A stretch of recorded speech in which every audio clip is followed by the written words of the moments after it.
Исәнмесез. Һәрбер халыкның, һәрбер милләтнең катлаулы тарих юлы бар. Бер качанда мәдәният вакыт узу белән бер урында тормый. Ул һаман заманасына карап камилләшә. Ни өчен болай була? Чөнки һәрбер милләткә бүтән халыкның йогынтысы сизелә. Музыка, уен кораллары да шулай.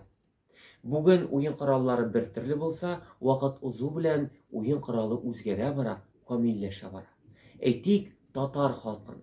Татар халкы эчендә генә нинди генә юнәлештә халыклар юк. Без беләбез Астрахань, Кырым татарлары, Урал, Себер татарларын беләбез. Казан, Татарстан эчендә генә без беләбез мишәрләрне, крәшеннәрне. Без бүген крәшеннәрнең кыл кубызы турында сөйләшербез. Без гадәтләшкәнбез кыл кубызы зуррак була дип, һәм дә аның кылы икәү дип. Без күрәбез крәшеннәрнең башкачарак кыл кубызы, кыллары өчәү һәм аның кылы ясалынган металдан. Тау чыгару принципы да башка төрле. Бу принцип виолончель, скрипка принципы буенча ясалынган. Өстән аска басылу. Ладлары юк. Төркиләрнең гадәти кыл кубызы астан өскә тырнак ярдәмендә басып, тавыш югарылыгы үзгәрелә. Оннан соң формасына килгәндә, формасы гадәттәгечә шакмаклы, озынчалый шакмаклы булырга мөмкин. Бу кыл кубыз күрәсез, көймә формасында ясалынган. Оннан соң бу кыл кубыз ниндидер славяннар яки финно-угор халыкларының йогынтысы ярдәмендә үзгәрелгән. Мәсәлән, славяннарның гудогына охшап тора.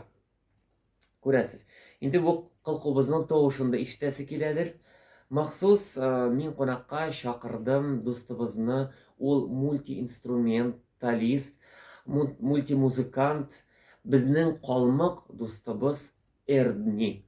Эрдни Рәхимит, әйдәле кыл кубызда безгә уйнап күрсәт.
Рәхмәт, Эрдни, чыннан да кыл кубызның тавышы бик матур, үзенчәлекле, миңа бик охшады.